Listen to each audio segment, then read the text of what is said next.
why would any central bank aim to creating conditions for boom bust cycle? Yes, that's a good question. I mean, again, starting from an empirical perspective with the actual experience of the Bank of Japan, what I found there, and this is described, in every detail in this book here, um, Princes of the Yen. Yeah, I need to buy it. I saw a movie, fantastic. Okay. Well, the movie couldn't cover really all that much, but essentially you have Yeah. to condense it to more or less one storyline, but you get quite a few storylines in here. This, by the Yeah. way, you can only get this from www.quantumpublishers.com. Okay. That's the website of the publisher. Buy there directly. Amazon will charge you much, much more, and it's much harder to get. Amazon US, I think, but go to quantumpublishers.com directly, and it's much cheaper. Uh-huh. Anyway, so in this book, it's sort of my empirical journey analyzing what happened in Japan, and initially, I wasn't aware of any of this, and I wouldn't have believed it if I hadn't seen the facts. So I arrived in Japan first in '89 at the peak of the bubble. I was at Deutsche Bank. Actually, quite interesting experience. That's for another time. And then 1990, 91, I was there as a researcher at the Nomura Research Institute and also University of Tokyo, and then Japan Development Bank doing my empirical research on actually banking, the property market, and capital flows. These were the sort of topics I was looking at. And essentially, it was clear that big things were happening. There was a lot of asset price rises, property prices had risen tremendously, and there was also the capital flow story, massive capital outflows out of Japan into the world. And then the whole thing was on the verge of reversing on all fronts. And I was looking for a link. And now, and then of course, what happened later was that capital flows collapsed, asset prices collapsed, banks collapsed, the whole economy collapsed. And but it took a while to get there. I mean, 91, when we had 7-8% interest rates, the Bank of Japan lowered rates for the first time, and we're coming full circle now to the beginning of our conversation. So central bank was saying, we've got to lower interest rates in order to stimulate the economy. The stock market had fallen. That was the first signal, but the economy is still growing at 7%. So not a big problem, people thought. And the central bank is lowering rates, so buy Japanese stocks. They've become cheap, and now they're lowering rates, so that's great. I put out my first paper based on this analysis, concluding that actually Japanese banks are going to go bankrupt and Japan is going to move into the biggest recession since the Great Depression.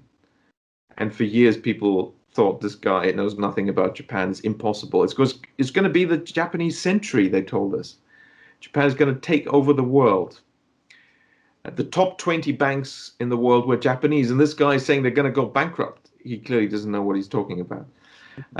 But then, of course, this happened, and more people realized what's going on. I got my job offer at Jardine Fleming as chief economist, and I met a lot of central bankers, also privately, and bankers and so on. And in these conversations, it became quite clear that the central bank was not really interested in ending the recession. And initially it's puzzling, and I didn't believe it. I thought, okay, this surely they want to end the recession. I always gave them advice, and why did you do this and that? And sometimes there were excuses, but I kept pushing this over the years, talking to them, and several then came out and said, look, Richard, we know you're saying all these things, but the Bank of Japan does not want to create a recovery.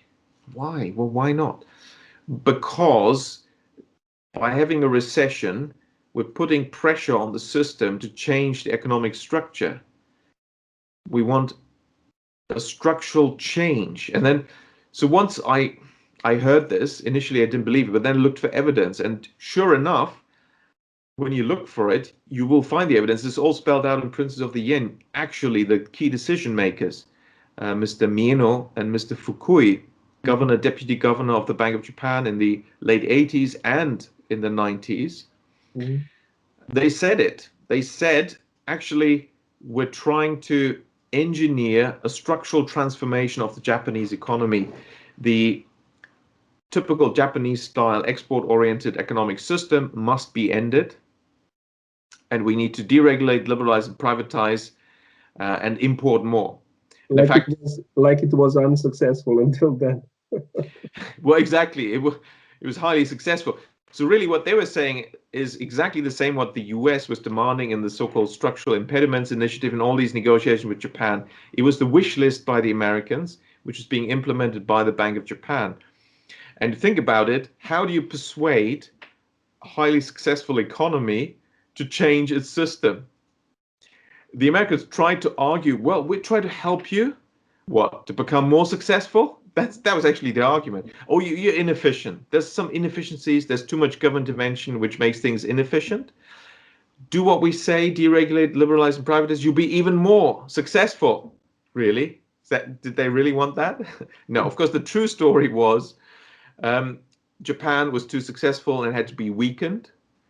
Its economy had to be slowed. And the best way to do that was to deregulate, liberalize, and privatize and destroy all the foundations of success, including the banking system.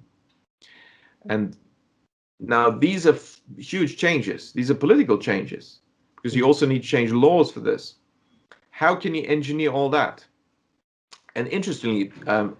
Mieno, when he was deputy governor of the Bank of Japan, already said that monetary policy was going to be used for this. This is written up in the Maekawa report. That was his boss. He was also previously governor of the central bank, Maekawa, but it was written by Mr. Mieno, who was the next governor in line, one of the princes. You know, they were always in charge 5 years as deputy and then 5 years as governor. So 10 years, one guy in charge. They were selected 30 years beforehand. So it was very well chosen, tapped on the shoulder, selected, and therefore known as the prince. Oh, he's going to be governor in 30 years. That's how it worked. That's why Princes of the Yen. It's not my expression. That's how they were known. They used the English word prince. He's the prince. Why? He's going to be governor in 25 years. Anyway, so they published these reports. This is published. So the Maekawa report said that we're going to have deregulation, liberalization, privatization. We shift away from exports to domestic demand expansion. It's all, quoted in my book. You can get it all nicely together there. And how are we going to achieve this? This is a revolution of the system. And they only say these mysterious words, well, we have to use monetary policy. And then Mr. Mieno, under his own name, said, for the structural transformation that we need, we have to use monetary policy flexibly. Very interesting. Now tell me, how can you use traditional monetary policy, lowering, raising rates, to achieve that? We know empirically you can't even move GDP with that because rates follow GDP, right? So, but how can you get a structural transformation of the economy, smash the old successful system and put in a system that's a shadow of its former self, that's not going to get the Americans nervous because of its great export prowess? How do you do that with monetary policy? Well, there is a way. There is a way. And the way is you blow up the system. And you do this by creating a bubble, and that works because nobody's going to stop you, because everyone is going to make money. All the property developers, the banks, they're all making money. And then the fringes, people involved with that, and then other speculators chip in. The tax man, tax office, the finance minister is happy because tax revenues go up. Everyone seems to be doing well. Japan seems to be booming, and they don't realize that is an illusion. This is blowing up the system. And then once they achieve that and they create it, then you just need to trigger it. You stop the credit creation for asset purchases. You get your recession banking crisis. And then the central bank can fine tune that crisis. It can be 20 years, 10 years, 1 year. You can end it after half a year. There doesn't need to be a recession. You can end it before it starts if you want to. So that's this type of recession they like, because they can fine tune it and extend it as much as they want. And it turns out the Japanese people are so resilient and resistant to change. The Bank of Japan needed over 20 years of recession to break their conviction and their resistance. Mm-hmm. And so we've had now only in 2013-14 the beginnings of a reflation. Mm-hmm. I mean, it's amazing. It's like 25 years of recession, Mm-hmm. but entirely unnecessary. The huge government debt created is entirely unnecessary. This could have been spent on environmentally friendly, environment enhancing, sustainable economic growth that makes everyone much better off, supporting, for example, families to have more children. They have a demographic problem. Well, the central bank could have created money, QE for babies. If you pay out 200,000 euros per baby, you watch fertility go through the roof. Done some studies on that, actually. So all these good things could have been done, but weren't done because they were pursuing doggedly this policy of smashing the old system and having the structural transformation of the economy. Now, that's one case study in answer to your question. Excuse me, did the BOJ have any such political mandate to be flexible, or not really? Of course not. Of course not. In fact, in the documentary Princes of the Yen, I asked that question to Monsieur Trichet Uh-huh. in Davos at the World Economic Forum. There's a short section because that was video Yeah. recorded. And I asked him, because he had just given a speech to the elite of the world, but lots of Europeans there, of course, in Davos, how Europe needs structural reform, deregulation, liberalization, privatization, and how this must happen. And he's a central banker, senior person at the ECB. And so I just asked the question, where in the mandate of the ECB does it say that the central bank should be concerned with the economic structure and engineering structural transformation? You should see his answer. It is somewhat embarrassing. I think he dodged it, if I remember correctly. Well, he dodged it, but in a way that I think was very telling. Yeah. Dodged it in a very telling way. If we go further to the ECB, you have long ago dismissed comparison of ECB to the Bundesbank and instead compared it to the notorious Reichsbank. What makes you say that, and what key differences between the two would you point out? Well, the list of parallels and similarities is so long. The I would major have to ones. think. I should think which ones are the key ones. So again, there's actually a whole chapter in Princes of the Yen. At the end, it's the chapter, the ECB as the revived Reichsbank. That gives you more details, but I'll give you a few points. In fact, remember, this book was published in 2003. This is and then various things happened. I had to take out the Greenspan chapter, so that one wasn't published in English. It was published in the original Japanese version in 2001, but it's only in this new edition. We have the long lost Greenspan chapter back now, because now it's okay, it seems, to tell the story. But on the ECB, so this is published in 2003 with the ECB chapter, and I predicted that the ECB was going to do these things, create the what happened in Ireland, Portugal, Spain, and Greece, these banking crises and busts and large-scale dislocation. In fact, essentially they were following the Bank of Japan script, where a central bank blows up the system. I had since, after I published this, then also been talking to various senior people, and including senior ECB people, and they privately told me they were very concerned about the excessive powers of the ECB.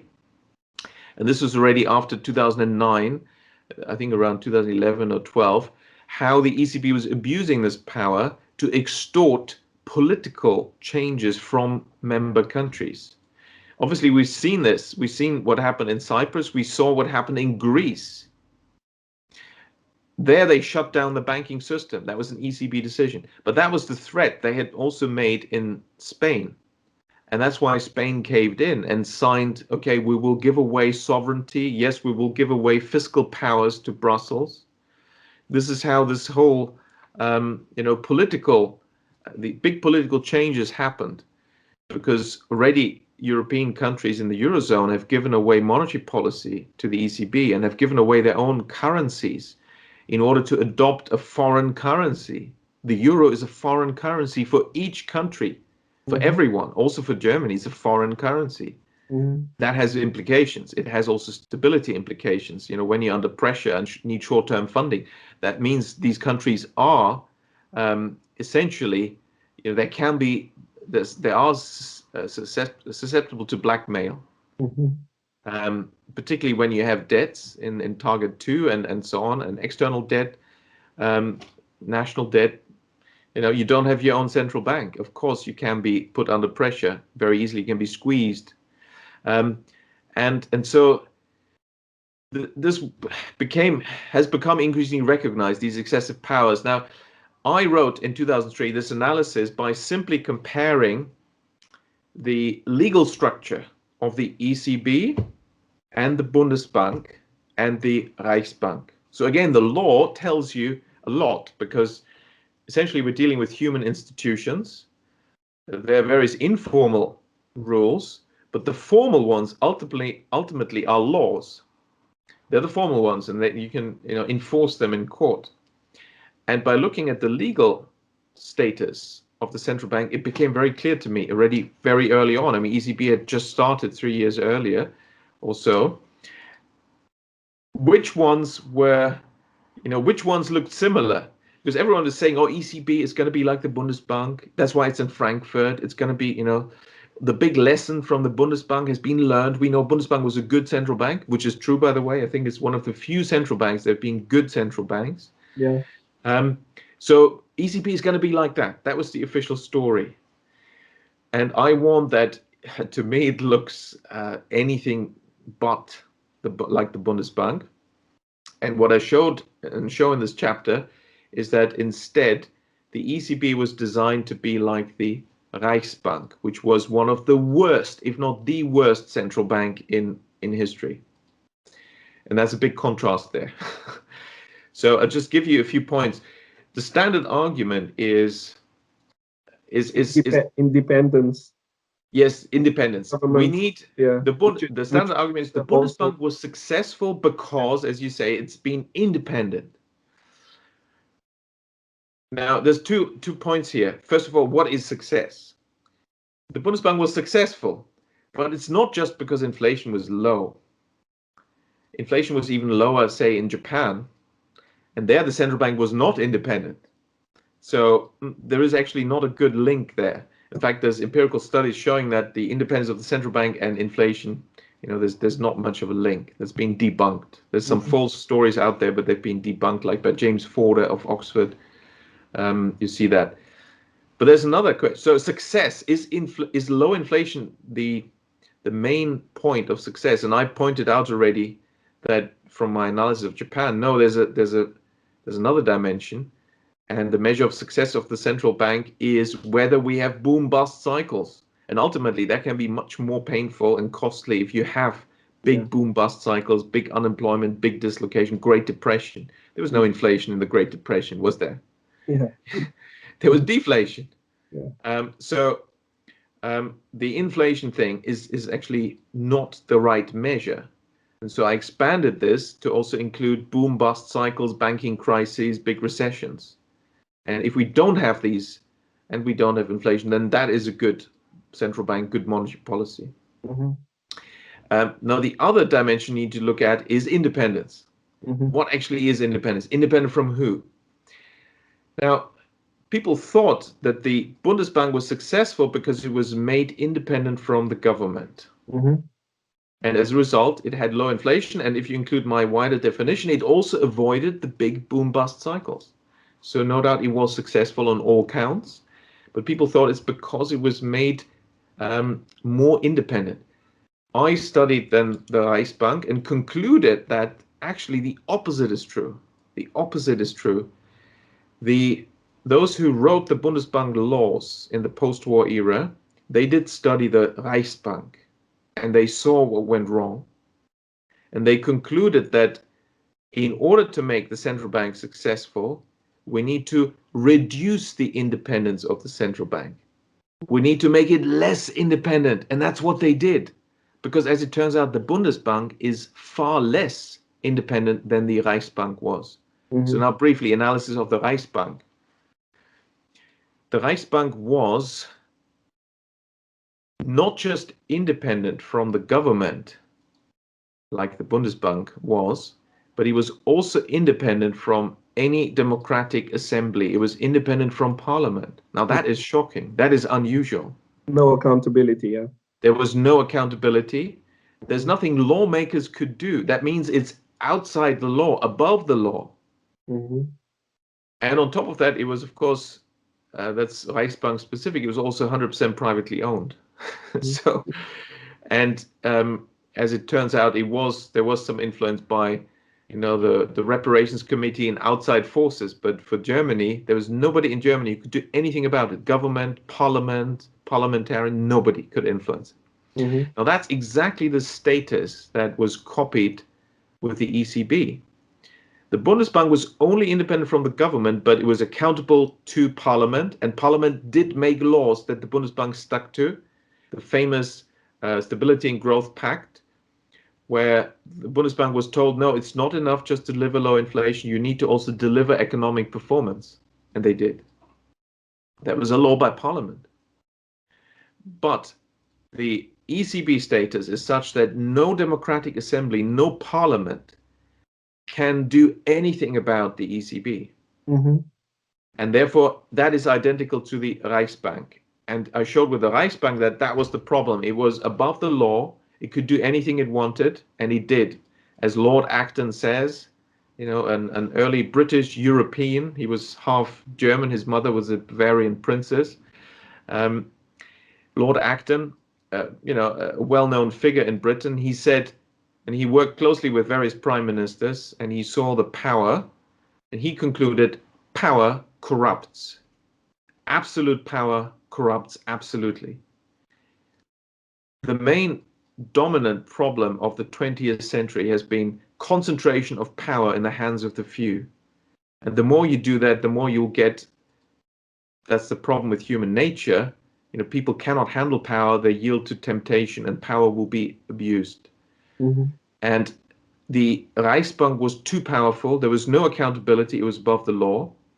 There was nothing even the police could do, or public prosecutors. If they think they're doing criminal stuff, they couldn't do anything about the Reichsbank. Well, read the statutes of the ECB. It's the same status. The ECB is not even in Germany. It's not in Frankfurt. No. Where is it? It's in ECB country. Literally, because the place where it is extraterritorial. It's like an embassy. It's not part of the country. It's foreign territory. Because like the status was pioneered by the BIS in Switzerland. Like City of London. And City of London is another sovereign territory. So, and no public prosecutor can demand even the minutes or other documents by what they're up to. So we have too much power, and this power sadly has already been abused. Now, I think there's a lot of good people at the ECB, smart people, and also well-meaning people. So it's really a problem of institutional design. And, when the 2008 crisis happened, and I'm known as a bank critic, I actually didn't criticize the big banks really, because ultimately the bankers were just doing what the incentive structure we gave them told them to do. Yeah. Nobody told them lend wisely and lend for productive purposes. Nobody told them that. The regulators didn't tell them that. So actually you can't blame them. Now, likewise, once we create this type of structure, legal structure called the ECB, we can't actually blame the humans in there. That's just, they're following the system we've created, and there's many well-meaning people in there, but the incentive structure is just not the right incentive structure. And it happened faster than I thought. I was slightly surprised by how quickly the ECB would precisely copy the Reichsbank policies. And Mhm. so already from 2004, only a year later after I published this warning, started to expand bank credit dramatically in Ireland, Portugal, Spain, and Greece, double-digit growth, 20%, 30%, 40% credit growth. Where's it going? Not into GDP, into property, Yeah. asset purchases, creating property bubbles, which will blow up your banking system. So it's just same old, same old. We didn't need this. It was avoidable. Mhm. What was actually the what were the levers of ECB leading to such unsustainable credit growth? Well, Yeah. it's just the incentive structure that was wrongly applied, and Mhm. essentially it's the whole regulatory framework. It starts with Basel. The whole Basel approach already is wrong because it gives a lower risk weight for property transactions. Mhm.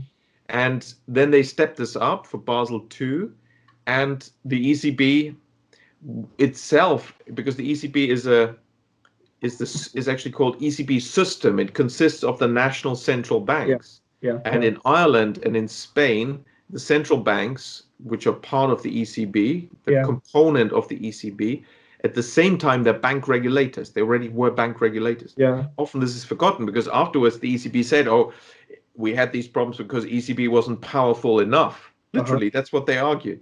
Yeah. I warned in my 2005 book, New Paradigm in Macroeconomics, that once we get the next banking crisis, they will do all the wrong things Mhm. because after each crisis, the regulators get more powers. That's Mhm. the wrong way. Then we get more crises. We have regulatory moral hazard. If Yeah. each crisis makes them more powerful, they have an incentive to have another crisis. They get even more powerful. Sadly, Yeah. that's what they did. So the ECB argument that it didn't have enough powers, it should also be a bank regulator. That's not true. It was already bank regulator in Ireland and Spain through their national central banks. Yeah. So you had that wrong regulation, but also the central coordination was wrong because, of course, the ECB had excellent data, better than anyone on bank credit in Ireland, in Portugal, in Spain, and Greece. It already had my analysis of disaggregated credit and what this was going to do. But they let it happen. In fact, they ensured that the incentive structure was right for banks just to keep going like this. They Mhm. could have stepped in. Now, sometimes the ECB says, well, we didn't have enough tools. Now, Mhm. this is really not true. They chose to say that we only use interest rates. That's their choice. Nobody forces them to only use interest rates. We know interest rates is not a good policy tool. Why With do all they the even? massive regulation being imposed on banks. Come on. Yeah, exactly. So the ECB could have, it can invent new policy tools if it wants to every day. It Yeah. can. The main power, of course, is by a central bank to just call up the chief executive of the banks and say, look, we've noticed you've lent too much to property here. Yeah. Yeah. We think a bubble is happening. They have the data. They know this. Please slow this down. This will Mhm. be enough. They don't even have to do any more than this. Just a phone call. And they would say, okay, yes, sir, because a bank is so dependent on the central bank. Mhm. I saw this in Japan. And it's a relationship that can be very productive when it's a relationship of mutual trust. The central bank is more powerful because it's the regulator, it can take away the banking license. Mhm. Um, but the bank is the connection to the economy, to the ordinary people, to small businesses. So for both parties, it's a good relationship. And ultimately, both parties should maintain this good relationship. But the banker will always do what the central bank says. Mhm. But this relationship should not be abused. Mhm. So, and the central bank, it does also mean the central bank needs to sometimes say, oh, by the way, we noticed you wouldn't know because you only do your own bank, but we do all banks. And when we add it up, we noticed bank credit to property purchases is Mhm. going through the roof. Mhm. So you got to slow this now. That's all they need to do. It will work. They will slow it. Why? Yeah. Well, we got a call from the central bank. Sorry, guys, we've got to do what they tell us, and they will do it. Well, that's right. The central bank should have this power, and it has this power, but it also has to use this power at the right moment. And the ECB just combined managed to get everything wrong, but I'm not surprised. In fact, I was warning about this because this is the wrong incentive structure. The ECB was going to benefit from this bust that was going to happen by becoming even more powerful. So it's a highly unlikely that it's a matter of I don't know, incompetence. It's Yeah, essentially they're it quite seems like a competent power people. game. It seems They're like competent people that, and also to a large extent well-meaning people, but it's in the wrong incentive structure. So we need to, I think the general public and members of parliament need to demand accountability from the central bank. Possibly even just demanding it consistently and loudly will be enough. Maybe we don't need to change laws, but they need to know that, they have to do this responsibly for the benefit of the community, and it can be done. And then I think it will happen. So we just need to make our voices heard, I think, on this.